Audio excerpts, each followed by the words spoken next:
అసలు అమరావతి మునిగిపోయింది, ఐకాన్ టవర్లు మునిగిపోయినాయి, అది ఇదని విష ప్రచారం మొదలుపెట్టారు. నిజంగా అసలు అమరావతిలో ఆ పరిస్థితి ఉందా? లేదండి, ఆ పరిస్థితి లేదు. వచ్చి నీళ్ళు వచ్చినట్టు కృష్ణా నదికి వెళ్తున్నాయి, సముద్రంలోకి వెళ్తున్నాయి, అంతేగాని ఇక్కడేం మునగల. అది ఫస్ట్ నుంచి అంటున్నారండి. రాజధాని ప్రకటించిన కానీ జగన్ పార్టీ వాళ్ళు అంటానే ఉన్నారు. ఎందుకు వాళ్ళకి అంత కడుపు మంట ఎందుకు అంటున్నారు? రాజధాని అవసరాన్ని మన రాష్ట్రానికే అంటున్నారు వాళ్ళు. ఈ రాజధాని కూడా లేకుండా చేయాలని వాళ్ళ కోరిక.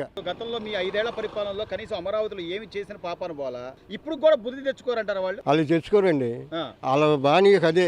చంద్రబాబు గారు మొదట రైతులను అడిగి పొలాలు ఇస్తుంటేనే ఇయ్యొద్దని చెప్పేవాళ్ళు. వాళ్ళు వచ్చి మంగళగిరి ఎమ్మెల్యే కూడా చెప్పాడు మాకు. మా ఆర్కే చెప్పాడు ఎంగడపాలెం వచ్చి, మీరు పొలాలు ఇయ్యొద్దని, వాళ్ళు పొలాలు అడుగుతున్నారని. అజ్మింటోళ్ళు అండి వాళ్ళు. నిజంగా అసలు నీళ్లు వచ్చినాయి అంటావా? పెద్ద ఎత్తున నీళ్ళు వచ్చినా కృష్ణా నదికి పడి దిగుకి వెళ్ళి సముద్రంలోకి వెళ్ళిపోతున్నాయి. ఈ పక్క రావు, పొరపాటును కూడా ఇటు వచ్చే పరిస్థితి లేదు. నిజంగా అసలు అటు హైకోర్టు కానీ లేకపోతే సెక్రటేరియట్ కానీ అవన్నీ మునిగిపోయినాయి బాబాయ్. అవన్నీ మునిగిపోవడానికి వీలు లేదండి. కొండవీటి బాగుంది, వెళ్ళిపోతున్నాయి. కృష్ణా బ్యారేజీ కాడికి వెళ్ళిపోతాయి, మునగవు. సో అమరావతికి వచ్చిన ఇబ్బంది లేదంట? లేదు, ఏ ఇబ్బంది లేదండి. గుంటూరు బెజవాడకి సెంటర్ అండి ఇది బాగా. సెంటరే, ఆంధ్రప్రదేశ్కే సెంటరే. ఇటు 600 కిలోమీటర్లు, ఇటు 600 కిలోమీటర్లు మధ్యలో మనం ఉండం. అమరావతి రాజధాని ఉంది. అది అమరావతి రాజధానికి వచ్చిన ముప్పు ఏం లేదు, ఏముండదండి. వాళ్ళ గురించి హైదరాబాద్, బెంగళూరులో కూడా కాచి కూర్చి మునిగితే జాళ్ళు, అంతేగాని అంత మించింది ఏం లేదు.